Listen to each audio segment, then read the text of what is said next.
My name is Dr. John Jazeri, known as Dr. J to my patients, and in today's video, I'll be discussing the topic of gum disease. First, I'll explain to you what gum disease is, then I'll break down the different stages of gum disease.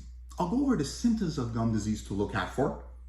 I'll explain to you what causes gum disease. I'll offer a couple treatment options to help cure or at least get your gum disease under control.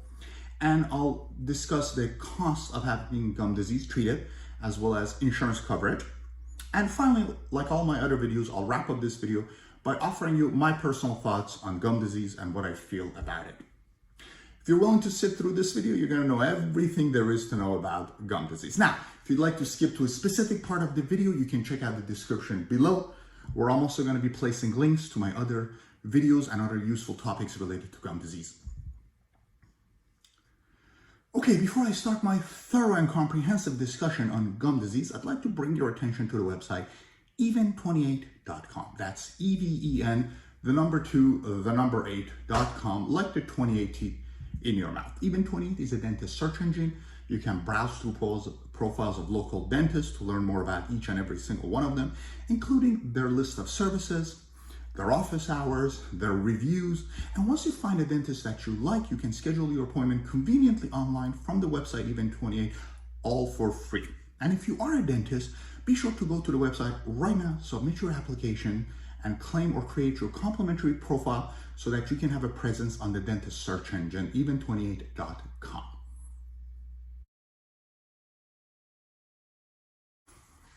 Okay, so first off, let's discuss what gum disease is. As the name suggests, gum disease is the disease of the gums. Now, all of you are familiar with teeth diseases, right? Those are the ones that are more common. These are cavities and dental infections and etc., etc.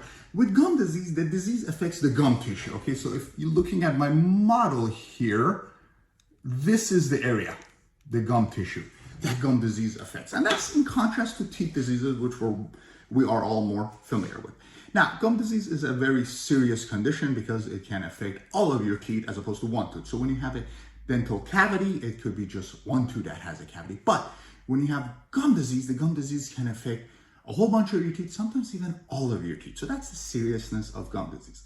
Now, gum disease is usually not an issue in children or teenagers. It starts to become a problem after the age 30 in most situations.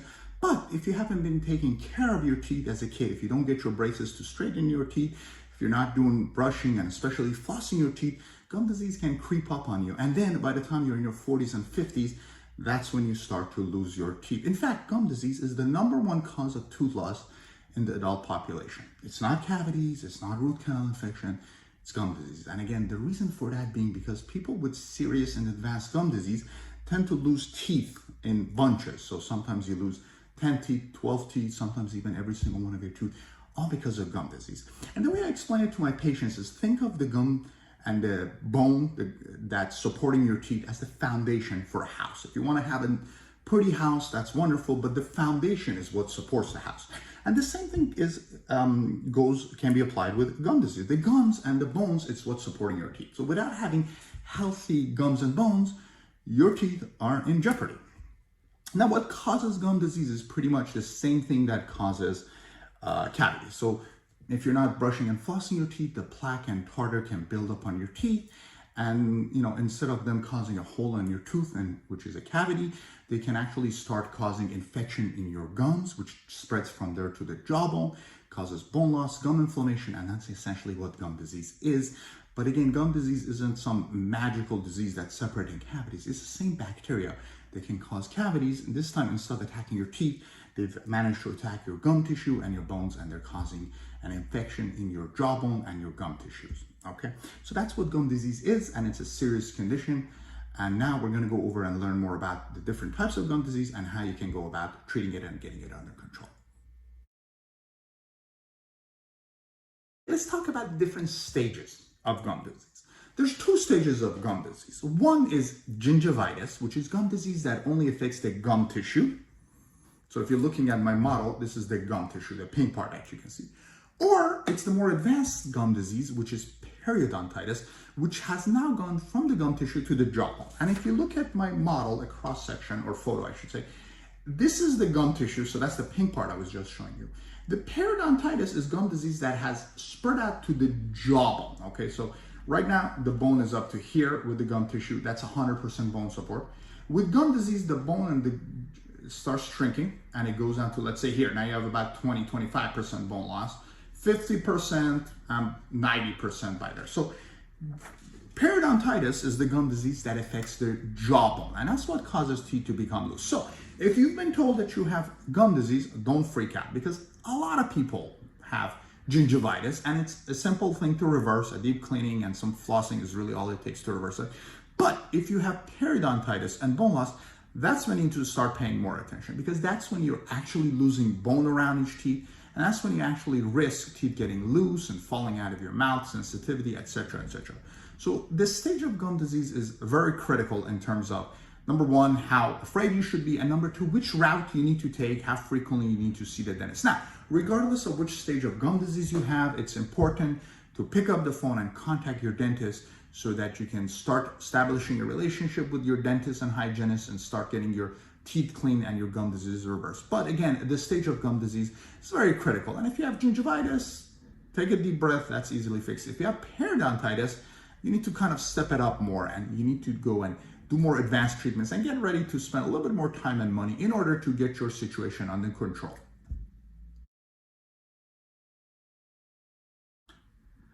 Okay, let's go over the symptoms of gum disease. I'm going to first explain to you the symptoms of gum disease that you can look for yourself, and then at the end I'll go over the symptoms that your dentist looks for.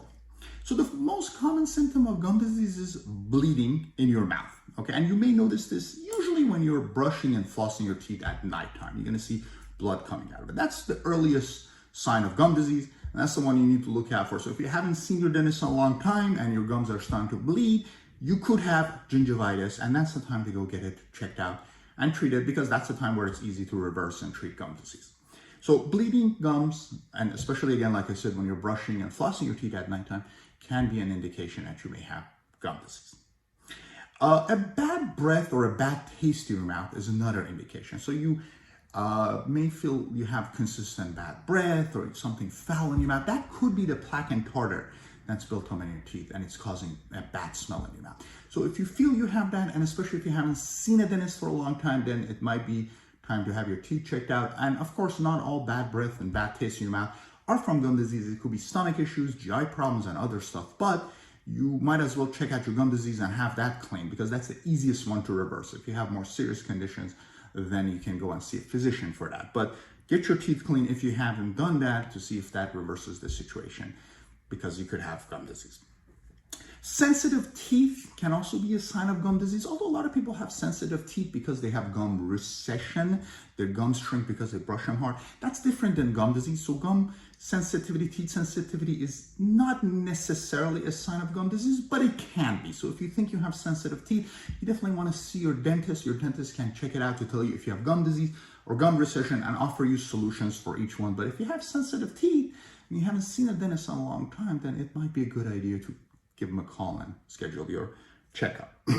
Now, these are the early stage gum disease. As it gets more advanced, your teeth start becoming painful and loose, and eventually they fall out of your mouth. Now, if you have those, you already know you have more advanced gum disease, and you're in trouble. So we want to try to catch the symptoms before it gets to more advanced stages. Now, these are the symptoms you look at for. How does your dentist diagnose gum disease? Well, your dentist looks at x-rays, okay? So they take x-rays of your teeth to see how much bone you have supporting teeth. So this is a healthy teeth situation where you have plenty of jawbone. You have almost 100% support of the roots with the bone. As you get more advanced gum disease, and especially periodontitis, which affects the bone, your bone starts to shrink down to here. Now you have about 20% bone loss.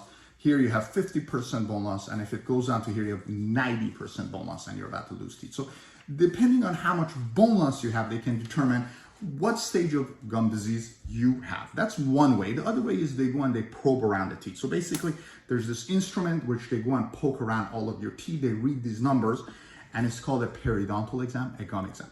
And based on that exam, they can determine exactly how much bone loss you have surrounding each tooth. And you're gonna hear these numbers. The numbers 2, 3s, maybe 4s are good, decent numbers. Once they call out the numbers 5 and 6, that means you have gingivitis or periodontitis.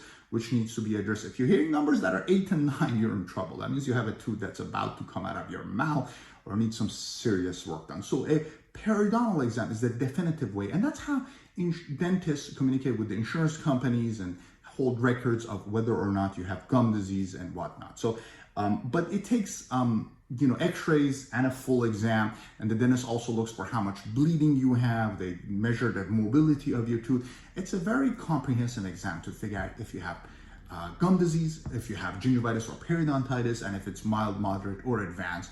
And your dentist will do that on your first exam in order to determine if your gums are healthy enough before they can start working on your teeth. So those are basically the symptoms we look for and you can look for in order to see if you have gum disease and if you need to call your dentist.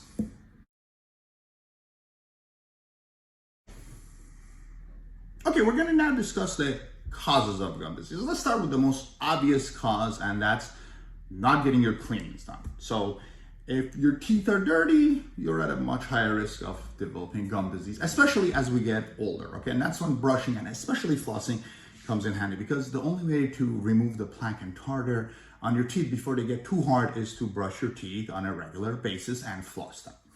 Also, a dental cleaning can be important. I mean, there are people who are brushing and flossing their teeth, but they haven't seen a dentist for 3 or 5 or 10 years. And those people also are at a much higher risk of developing gum disease. Because what happens is, if you haven't gotten a professional dental cleaning, sometimes the food particle that gets trapped on the teeth develops into these calcified hard products known as tartar and calculus. And when you develop tartar and calculus on your teeth, you can't remove those with brushing or flossing, because this material is very hard, it's very sticky, and you need to scrape it off. And that's when the dentist can use their devices, their ultrasonic or their hand scalers in order to clean your teeth. So if you have calculus and tartar buildup on your teeth because you haven't gotten a cleaning in a long time, then brushing and flossing your teeth alone doesn't get the job done. In fact, when somebody comes to me and they have really bad teeth and they haven't cleaned them much, I tell them, don't bother improving your oral hygiene just yet. Let me do your deep cleaning. And then as soon as I do the deep cleaning, you can start brushing, flossing, using a water pick, whatever it is that I want them to do at that point. Because it's so bad, the tartar buildup is so heavy that you can't do anything with the brush and floss. So if you feel you fall into that category, then definitely go see your dentist in order to get a cleaning right away. But you also have to do your part, because even if you're seeing your dentist every 6 months, every whatever many months it is, you still have to do your brushing and flossing during that period. And that's the #1 cause of gum disease. It's just basically neglect.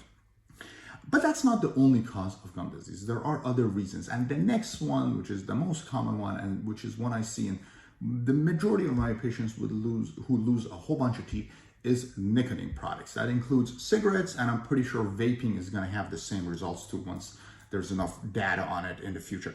So if you're using a lot of cigarettes, and I'm not talking about a smoke on the weekends or anything, I'm talking about people who do half a pack a day for like 10 years. Those people, what nicotine does is it reduces blood flow to your organs, including your mouth. It dries up the mouth, causes reduced salivation, and those things all cause gum disease. So cigarette smokers are at a much higher risk of developing gum disease, which is why it's so important to either kick your habit, or if you can't do it, have a dentist who gives you regular cleanings. And a lot of my cigarette smoking patients, I encourage them to come for cleanings every 3 to 4 months as opposed to 6 months, because that's what it takes to maintain their teeth and avoid getting gum disease and losing their teeth out of their mouth. So nicotine can definitely be one of the main causes of gum disease. And then there's other issues, okay? There's medical problems such as like Sjogren's disease, which causes dry mouth, and especially uncontrolled diabetes. If your sugar's not under control, you can at a much higher risk of developing gum disease. There's a whole bunch of medications that cause dry mouth. There's 300 medicines out there, 300, that dry mouth is listed as a side effect. So if you have dry mouth, you're at much higher risk of developing gum disease. And what you want to do is you want to come up with ways to increase your saliva flow, drink more water, snack more frequently, use sugarless gums, stuff like that. But that can be another cause. And I see that in my older patients who are taking a lot of medications, that can actually contribute to gum disease, which is why, again, I get some of these, my older patients who are taking a lot of medications, I encourage them to come for 3 to 4 cleanings a year as opposed to 1 to 2. But again, a lot of diseases, a lot of medical issues, if you've had radiation therapy to the head and neck region for cancer, a lot of medical problems can actually contribute to increasing your chances of gum disease, which is why as we get older, not only our gums can start to shrink, but these other things can contribute. and we're at a much higher risk of developing gum disease. Thus, more important to have a dentist who you have a relationship with and you see them regularly for cleanings and maintaining healthy gums. Okay, we're going to talk about treatments for gum disease. Now, I'm not going to get too detailed in this video. I'm basically going to go over the two stages of gum disease, which is gingivitis and periodontitis, and tell you how you go about treating each one. So gingivitis, as I mentioned earlier, is the gum disease that affects your gums only. It hasn't spread to the bone yet. So if you look at my model, if this is where the gingiva is and this is where the bone is, gingivitis has only affected this part right here, the gums. That means you have inflamed gums. They could be red, puffy, bleeding, but you haven't had any bone loss. Now, if you have gingivitis, you're in luck because reversing gingivitis is rather easy. Usually all it takes is a deep clean.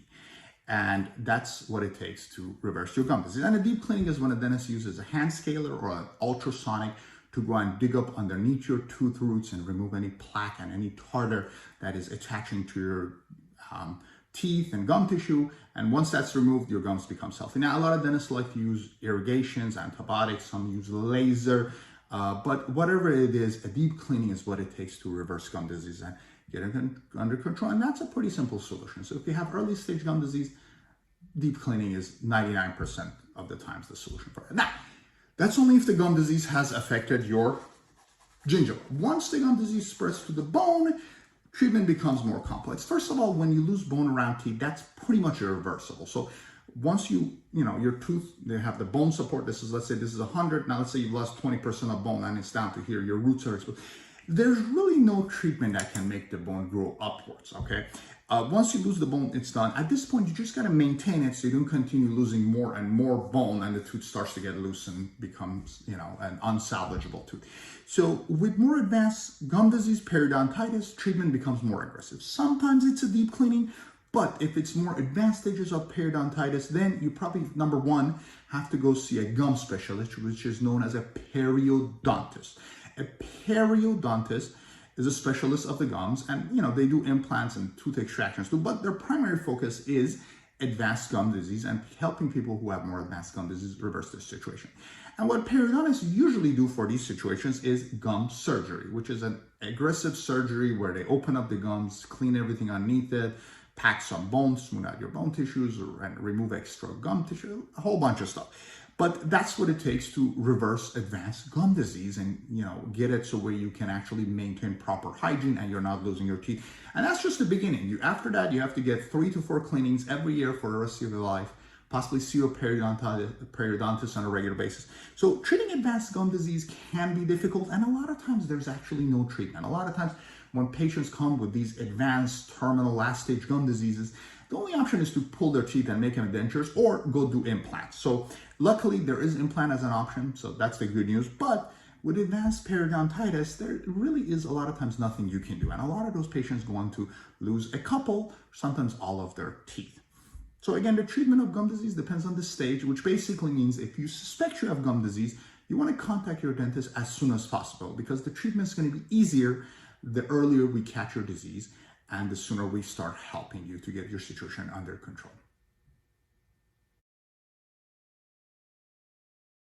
Okay, let's discuss the cost of having gum disease treated. If you've been listening to my video, you can pretty much figure out that there's 2 stages of gum disease: gingivitis, early stage gum disease, and periodontitis, more advanced gum disease. And obviously the cost correlates to which stage of gum disease you have.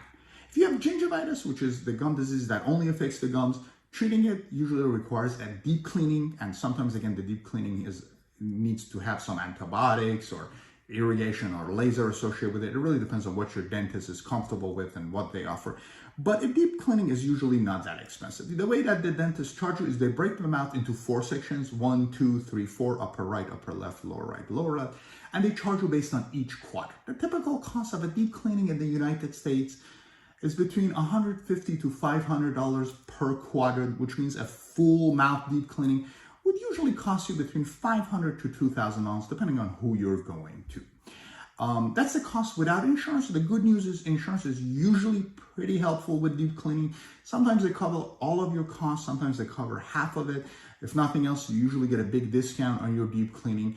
But when you look at the cost of a deep cleaning to reverse gingivitis, the fee is pretty reasonable And when you understand the consequences of what happens if you don't fix your gums disease, it's actually well worth it because it's really not that expensive. It takes, maybe 2 to 4 visits on average, and that's what it takes. Okay, so that's gingivitis, early stage gum disease. Now, when you get into more advanced gum disease, periodontitis that affects the jawbone, treatment cost goes up exponentially. So when you have advanced gum disease, especially moderate or advanced periodontitis, if they can't do any treatment, now there's obviously cases where the teeth have to come out, but if your dentist can't do any treatment, sometimes it's deep cleaning, oftentimes it requires gum surgery. Gum surgery, again, it's done into 4 sections, but the cost is a lot more. It's $1,000 to $3,000 per quadrant. So if you're trying to do a full mouth gum surgery, you might be spending $10,000. Of course, this is something you do a course of a few years or maybe a few months. This isn't all done at once typically. But treating gum disease in its more advanced stages is very expensive. A lot of times you have to see the specialist, and like I said, it can be done over the course of months, and these are very aggressive surgeries that are very difficult, very complicated, and technique is very important because if they don't do a good job, you're not going to get results, and then there's maintenance. So treating gum disease in advanced stages gets expensive, and at this point, insurance coverage is limited. A lot of times insurances don't want to pay for gum surgeries. They say, oh, we're just paying for pulling your tooth and dump the cost on you. So it just becomes more complicated in these stages. And that's, again, only if you can save your teeth. A lot of times patients with advanced gum disease come and we're like, we have to pull your tooth. So you want to try to catch the gum disease in its earliest stages, but if you don't, then that's just what you're stuck with, is having to go through all these processes.